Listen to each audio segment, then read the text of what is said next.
নমস্কার, ভতস study centre চ্যানেলে তোমাদের প্রত্যেককে স্বাগত। অন্নপূর্ণা ভান্ডারের ভেরিফিকেশন, ঘরে বসেই ভেরিফিকেশন লাইভ প্রসেস তোমরা দেখতে পাবে আজকের ভিডিওর মাধ্যমে। ভিডিওটা প্রত্যেকের জন্য খুব ইম্পর্টেন্ট, কারণ সরকারি অ্যাপ থেকেই সরাসরি ভেরিফিকেশন করা যাচ্ছে। এবং এই যে ভেরিফিকেশনটা কারা করবে, এবং এই সরকারি অ্যাপের ব্যবহার যারা করবে তারা হলো আশাকর্মীরা। কারণ আশাকর্মীরা, তোমরা যারা অনলাইনে ফর্ম ফিল আপ করেছো বা অফলাইনে তোমরা ফর্ম ফিল আপ করেছো, তোমাদের ফর্ম জেলা স্তর বা পঞ্চায়েত স্তরে গিয়ে পৌঁছেছে। সেখান থেকেই আশাকর্মীদের দায়িত্ব দেওয়া হয়েছে, তারা ঘরে ঘরে ভিজিট করে তোমাদের এই অ্যাপের মাধ্যমে ভেরিফিকেশন করাবে। তো কিভাবে ভেরিফিকেশনটা হবে সেটাই সম্পূর্ণ ডিটেলসটা তোমরা জানতে পারবে এই ভিডিওর মাধ্যমে। এছাড়া তোমাদের কিভাবে রিভার্ট হবে সেটাও তোমরা জানতে পারবে। তো দেখো, এই যে স্ক্রিনশটটা, এই যে স্ক্রিনশটগুলো তোমরা দেখতে পাবে, এই স্ক্রিনশটটা আমার চ্যানেলের একজন সাবস্ক্রাইবার তার বাড়িতে ভিজিট করেছিল, আশাকর্মী, সেই আমাকে পাঠিয়েছে, সেটাই তোমাদের কাছে এখানে শো করছে। তো দেখো, প্রথমে এই যে আশাকর্মী টোটাল যে অ্যাপস, ঠিক আছে, টোটাল অ্যাপ্লিকেশন 2450টি, এবং প্রসেস টুডে আজকে কতগুলো প্রসেস করতে পেরেছে, সে 20টা মতো প্রসেস করতে পেরেছে, এবং টোটাল প্রসেস করেছে 50টা, টোটাল প্রসেস করেছে, ঠিক আছে।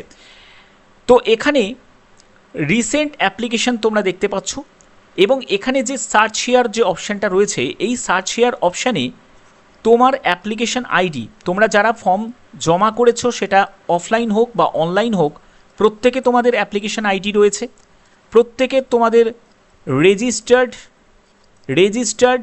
মোবাইল নাম্বার রয়েছে।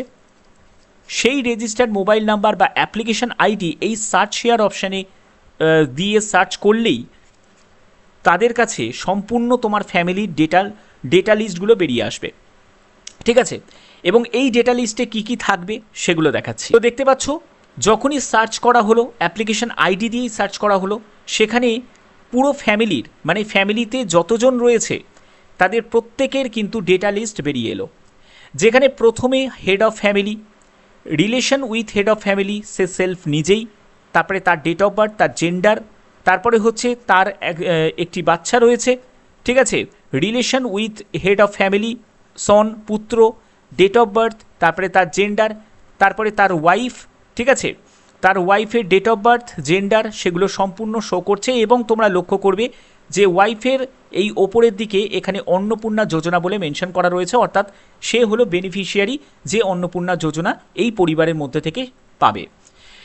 তো এখানে দেখতে পাচ্ছ যে হেড অফ ফ্যামিলির এই যে ডাউন অ্যারো যে অপশানটা তোমরা দেখতে পাচ্ছ, এখানে যখনই তুমি ক্লিক করবে, দেখো এখানে ক্লিক করার পরে ভেরিফাই অ্যাপ্লিকেশন প্রিভিউ, যেখানে অ্যাপ্লিকেশন আইডি, জেন্ডার, মেল এবং ডিটেলস ফেচ ফ্রম আধারে যা যা ডিটেলসগুলো রয়েছে সেই অনুযায়ী নাম, তারপর তার ডেট অফ বার্থ, তার জেন্ডার, সেগুলো শো হচ্ছে। বেসিক আইডেন্টিটি ডিটেলস হিসাবে নেম অ্যাজ পার যে আধার অনুযায়ী, relation with head of family, self, date of birth, সেগুলো শো করছে।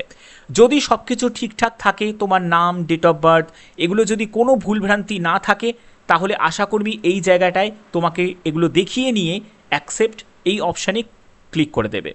যখনই এই অপশানে ক্লিক করা হবে, আর যদি তোমার ওয়াইফের ক্ষেত্রে তোমরা দেখতে চাও, এইখানে ডাউন অ্যারো অপশানে ক্লিক হবে, যে বেনিফিশিয়ারি, তো এই ডাউন অ্যারো অপশানে ক্লিক করে তোমার ওয়াইফেরটাও সেটা চেক করা যাবে। তো এবার হচ্ছে যে বেনিফিশিয়ারি তোমার ওয়াইফের, তারও কিন্তু ডিটেলসটা এখানে বেরিয়ে আসবে, যেখানে তার ডেট অফ বার্থ, তার জেন্ডার, এখানে যদি কোনো জায়গায় ভুলভ্রান্তি থাকে তাহলেই কিন্তু তারা এটা রিভার্টেড করে দেবে, ঠিক আছে। তো এখানে দেখো ডিটেলস ফেচ ফ্রম আধার, তারপরে হচ্ছে নেম, তারপরে ডেট অফ বার্থ, তারপরে জেন্ডার, এগুলো সম্পূর্ণ ভালোভাবে আশাকর্মীর সামনেই কিন্তু তোমাকে চেক করতে হবে। যদি সব ঠিকঠাক থাকে তাহলে তোমরা এখানে বলতে পারবে যে এগুলো সম্পূর্ণ ঠিক আছে। তো যদি ঠিক থাকে তাহলে এখানে অ্যাকসেপ্ট রিভার্টেডে ক্লিক করতে হবে।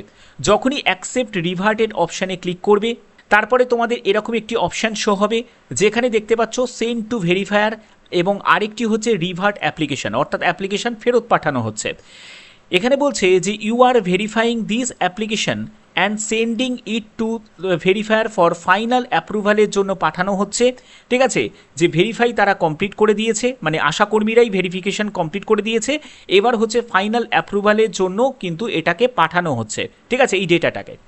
এবং এখানে দেখো রিমার্কস যে অপশনাল, এখানে চাইলে কোনো রিমার্কস তুমি দিতে পারো, ঠিক আছে, না চাইলে নাও দিতে পারো, কোনো অসুবিধা নেই।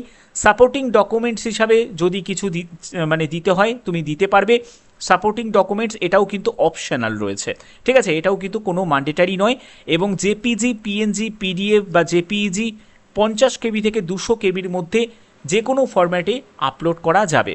এরপরে সেন্ড টু ভেরিফায়ার, অর্থাৎ ভেরিফায়ারের কাছে সেন্ড করে দিচ্ছে, আশাকর্মী সেটা ভেরিফায়ারের কাছে সেন্ড করে দিচ্ছে, এখানেই কিন্তু কাজ শেষ। কিন্তু কিন্তু যদি তোমার ফর্ম ফিল আপে কোনো গণ্ডগোল হয়ে থাকে, মানে তুমি ফর্ম ফিল আপে কোনো মিসম্যাচ কন্ডিশন হয়েছে, অর্থাৎ তুমি এমন কিছুভাবে ফিল আপটা করেছো, ভুলভাল ডকুমেন্ট দিয়ে ফিল আপ করেছো, অস্পষ্ট ডকুমেন্ট দিয়ে ফিল আপ করেছো, আধারের সঙ্গে ব্যাংকের লিঙ্ক নেই, ডিবিটি লিঙ্ক নেই, তারপরে হচ্ছে তোমাদের মাল্টিপল ভুল, মানে যেখানে তোমার ডেট অফ বার্থে ভুল রয়েছে, তোমার নামে স্পেলিংয়ে ভুল রয়েছে, এই সব ধরো ভুল হয়েছে। এবার এই ভুলের জন্য তো তোমার ফর্ম ভেরিফাই হবে না, তো তার জন্য যেটা হবে সেটা রিভার্টেড হবে, অর্থাৎ ফেরত হবে। তো এই ফেরতের প্রসেসটা কি দেখো, এর জন্য যখনই রিভার্ট অ্যাপ্লিকেশানে ক্লিক করা হবে দেখতে পাবে যে ভেরিফাই অ্যাকশানে রিভার্ট অ্যাপ্লিকেশান। এই রিভার্ট অ্যাপ্লিকেশানে কি বলা হচ্ছে, রিভার্টিং দিস অ্যাপ্লিকেশান, অর্থাৎ এই অ্যাপ্লিকেশানকে ফেরত পাঠিয়ে দেওয়া হচ্ছে, send it back to applicant operator, ঠিক আছে, অ্যাপ্লিকেন্টের কাছেই কিন্তু আবার ফেরত পাঠিয়ে দেওয়া হচ্ছে। Please select reason and fill out the remarks, অর্থাৎ কী কারণের জন্য এটাকে রিভার্ট করা হচ্ছে এই অ্যাপ্লিকেশানটা, সেটাও কিন্তু এখানে মেনশন করা থাকবে, ঠিক আছে। এই যে সিলেক্টেড ডাউন অ্যারোটা দেখতে পাচ্ছ, এখান থেকে লিস্ট বেরিয়ে যাবে যে নামে ভুল আছে, ভোটার কার্ডে ভুল আছে, আধার কার্ডে ভুল তথ্য দেওয়া হয়েছে, কি ভুল তথ্য দেওয়া হয়েছে সেই রিজনটা কিন্তু এখানে মানে একদম লিস্টের মধ্যে চলে আসবে, ঠিক আছে, এই অ্যাপের লিস্টের মধ্যে। এবং সেখান থেকে সে চুজ করে নেবে। যদি এই মানে এখান থেকে এই অপশান থেকে যদি সেটা না পাওয়া যায়, তাহলে এখান থেকে রিমার্ক এই অপশান এলে সে কিন্তু ডিটেলসটা মেনশন করতে পারে, ঠিক আছে।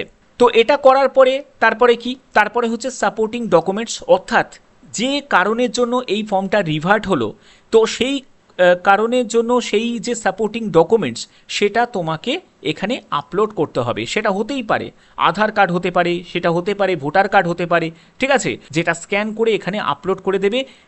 জেপিজি, পিএনজি, পিডিএফ বা জেপিইজি 50 কেবি থেকে 200 কেবির মধ্যে এটাকে আপলোড করবে। এবং এগুলো আপলোড করার পরে তারপরে রিভার্ট অ্যাপ্লিকেশন অপশানে ক্লিক হবে। রিভার্ট অ্যাপ্লিকেশনে অপশানে ক্লিক হওয়ার মানে হচ্ছে তোমার ফর্মটা রিভার্টেড হয়ে গেল, অর্থাৎ ফর্মটা ফেরত হয়ে গেল। এবার তোমাকে যেটা করতে হবে সেটা এডিট করতে হবে। এবার এই এডিটটা কিন্তু তুমি করতে পারবে না, তুমি কোনো রকমভাবেই ঘরে বসে বলো বা কোনো ক্যাফেতে গিয়ে করতে পারবে না। এই এডিটটা করবে অফিস থেকে করবে। অফিস কোথা থেকে করবে, সেটা জেলা স্তর বলো, পঞ্চায়েত স্তর বলো, ডিএম অফিসে গিয়ে তোমাকে লাইনে দাঁড়িয়ে তোমাকে কিন্তু এই এডিট বা মডিফিকেশনটা করিয়ে নিতে হবে। সেখানে যে অফিসার রয়েছে, ঠিক আছে, তোমাকে সেখানে উপস্থিত হতে হবে, তোমার প্রয়োজনীয় যা যা ডকুমেন্টসগুলো সেগুলো তোমাকে সঙ্গে নিয়ে যেতে হবে, এবং তারাই মানে সেগুলো দেখে এডিটটা করে দেবে, ঠিক আছে। এখানে কিন্তু তোমার আর কিছু করার থাকবে না। তো আশা করি ব্যাপারটা বোঝাতে পারলাম। তো সম্পূর্ণ ব্যাপারটা একদম স্টেপ বাই স্টেপ এই ভিডিওর মাধ্যমে তুলে ধরলাম। আশা করি ভিডিওটা ভালো লেগেছে। যদি ভিডিওটা ভালো লেগে থাকে অবশ্যই ভিডিওটাতে একটি লাইক করে দিও, চ্যানেলটিকে সাবস্ক্রাইব করে রেখো যাতে তোমাদের কাছে নতুন নতুন আপডেটগুলো পৌঁছে দিতে পারি। এখনের মতো এটুকুই, টাটা।